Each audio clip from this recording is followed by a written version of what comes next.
एक प्रसंग है, पहले कभी स्मरण में नहीं आया पर आज स्मरण में आया है नखपुरा में, तो बड़े सावधानी से सुनिएगा। एक बार मां आद्य शक्ति पार्वती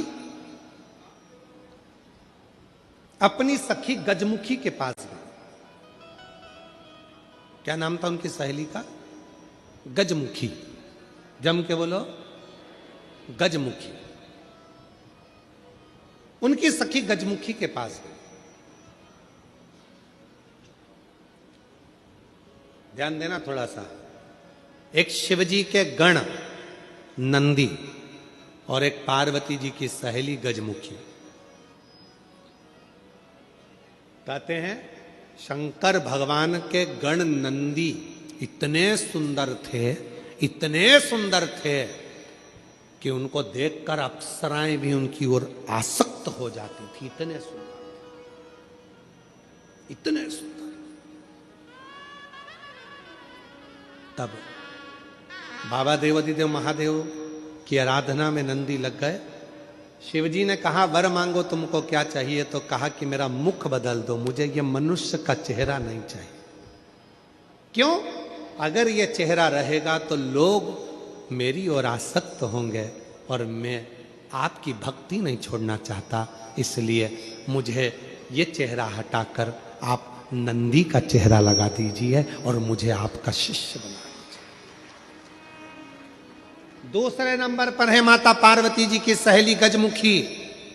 इतनी सुंदर थी, इतनी सुंदर थी, इतनी सुंदर, जो आज के जमाने में दिन भर इंस्टाग्राम पर और फेसबुक पर और ना जाना कौन कौन से वो सोशल मीडिया पे आप जितनी भी सुंदर सुंदर कहते हो ना, कितनी सुंदर, कितनी सुंदर,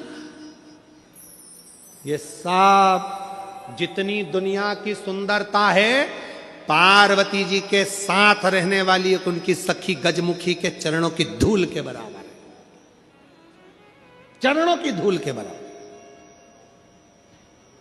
इतनी सुंदर थी गजमुखी। एक दिन गजमुखी आई पार्वती जी के पास। गौरा, गौरा, गौरा। गौरा ने कहा क्या बात है, क्या हो गया? एक वर चाहती हूं तुमसे। क्या वर है? बस मैं चाहती हूं कि जब भी मैं तेरे साथ चलूं पूरी दुनिया की दृष्टि केवल तुझ पर रहे, मुझको कोई ना देखे, ऐसा वर चाहिए।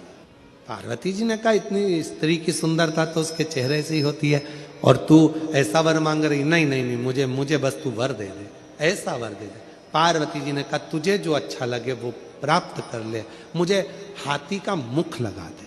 हाथी का, ठीक है। गजमुखी हो गई पार्वती जी, बहुत सुंदर।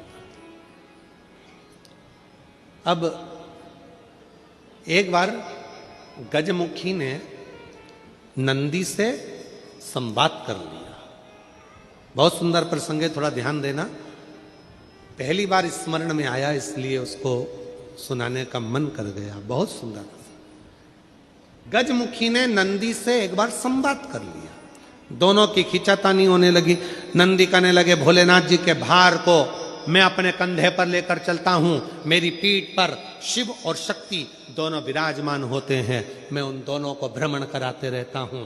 देखा मुझ में बल, मैं शिव और शक्ति को अपनी पीठ पर बिठाकर घुमाता रहता हूं। गजमुखी सुनती रही, सुनती रही। गजमुखी ने कहा रे नंदी, ये तेरा भ्रम है कि तू शिव को उठाकर लेकर जा रहा। ये तेरा भ्रम है कि शंकर भगवान तेरी पीठ पर बैठकर जा रहे हैं। शंकर भगवान को लंका का राजा रावण भी ले जाना चाहता था, पर भगवान शंकर ने अपने अंगूठे को, मात्र पांव के अंगूठे के नख को इतना सा दबाया था और रावण ने पूरा बल लगा दिया था तो नहीं उठा पाया था। जरा सोच नंदी, वो तो शंकर भगवान की कृपा है तुझ पर, इसलिए शिव जब तुझ पर बैठते हैं हल्के हो जाते हैं, इसलिए तेरे साथ चले जाते हैं। पर नंदी मानने को तैयार नहीं। जब नंदी नहीं माना तब गजमुखी ने कहा कि नंदी मेरी बात मान ले। नंदी कहते नहीं नहीं, अगर तुम कहती हो कि शिव हल्के हो जाते हैं भक्त के लिए, तो तुम ऐसा कुछ कर कर बता दो कि शंकर भगवान तुम्हारे कहने पर बैठ जाए। ठीक है, आज गजमुखी पार्वती जी की आज्ञा लेकर तब साधना में बैठ गई। शिव जी प्रसन्न हो गए। क्या बात है गजमुखी, क्या चाहती हो? इतने दिनों से तुम तप साधना कर रही हो पार्वती की, आज मेरी तप साधना? क्या हुआ? बोलो गजमुखी, क्या चाहती हो? गजमुखी ने एक बेलपत्र का पत्ता दिया और बाबा भोलेनाथ जी से कहा, बाबा मेरा निवेदन है, इस पत्ते को मैं हवा में उड़ाऊंगी, आप उस पत्ते पर क्या बैठ जाओगे? शंकर भगवान बोलने लगे, अकेला बैठूं या पार्वती को भी बैठाऊं? गजमुखी बोली, इतने से पत्ते पर पार्वती भी बैठ जाएगी? शिव जी बोले, पार्वती को बिठाऊं, साथ में गणेश जी को भी बिठाऊं कि रिद्धि सिद्धि को भी बिठाऊं? गजमुखी ने कहा, इतने से पत्ते पर गणेश रिद्धि सिद्धि बैठे। शिव जी बोले कि कार्तिकेय को भी बिठा लूं, कि अशोक सुंदरी को भी बिठा लूं, कि जया विशारा सामरी बारी दौतली देव सबको बिठा लूं? इतना बड़ा परिवार सब बैठ जाएगा? इतने में शिव जी बोले कि भगवान विष्णु और लक्ष्मी को भी बिठा लूं क्या? कहा विष्णु लक्ष्मी, तू कहे तो ब्रह्मा ब्रह्माणी को, ब्रह्मा ब्रह्माणी, इंद्र इंद्राणी, 33 कोटि देवता इस पत्ते पर बिठा देता हूं, बोल गजमुखी। गजमुखी मुस्कुराकर बोली, ये सब तो नहीं, केवल आप बैठ जाइए। गजमुखी ने शिव नाम लेकर पत्ते को शिवलिंग पर चढ़ाने के लिए बस थोड़ा सा उसको नीचे की ओर गिराया। उतनी देर में उस पत्ते के अधर पर मेरा शंकर आकर विराजमान हो गया। मेरा शिव, मेरा शिव उस पत्ते पर आकर विराजमान। आवाज लगाई, नंदी जल्दी आओ।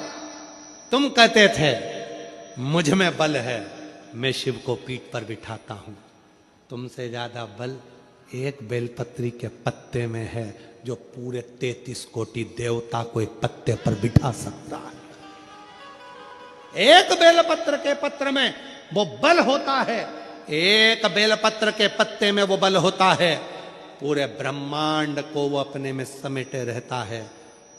तब भगवान शिव ने प्रसन्न होकर कहा, सुनो गजमुखी, आज मैं प्रसन्न हुआ, तुम्हें वर देता हूं। जब भी पृथ्वी पर मृत्युलोक में कोई पार्थिव शिवलिंग का पूजन करेगा और पार्थिव मिट्टी का जब कोई शिवलिंग बनाएगा, उस शिवलिंग को केवल थाली पर, पाटे पर या लक्कड़ पर नहीं, मेरा बेलपत्र रखकर जब उस पर कोई शिवलिंग का निर्माण करेगा, जो कामना वो चाहेगा उसकी कामना शिव उसी क्षण पूरा कर देगा, उसी क्षण पूरा। आप में से कितने लोग हैं जो पार्थिव लिंग का निर्माण करते हैं? हाथ उठाओ। करते हो सब? वैसे नहीं करते होगे तो सावन में अपन लोग सब मिलकर ही करते हैं। काय में बनाते हो? पात्र में। पात्र के अंदर जब शिवलिंग का निर्माण करते हो तो सबसे पहले नीचे एक बेलपत्र रखा, रखते हो? जम के तो बोलो, रखते हो ना? बहुत जरूरी है एक बेलपत्र। क्यों?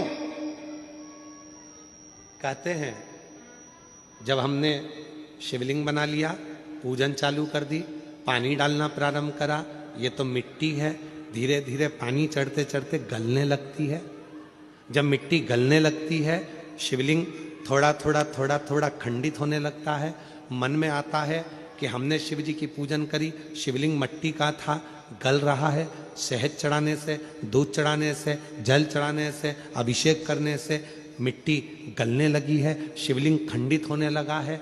शिव महापुराण की कथा कहती है, पार्थिव लिंग को, मिट्टी के शिवलिंग को जब हम बेलपत्र के ऊपर निर्माण करते हैं, पार्थिव शिवलिंग बनाकर पूजन करते हैं, तो वो मिट्टी का शिवलिंग अगर गल भी जाए, टूट भी जाए, पानी में बह भी जाए, तो याद रखना वो कभी खंडित नहीं माना जाता, वो अखंड ही माना जाता।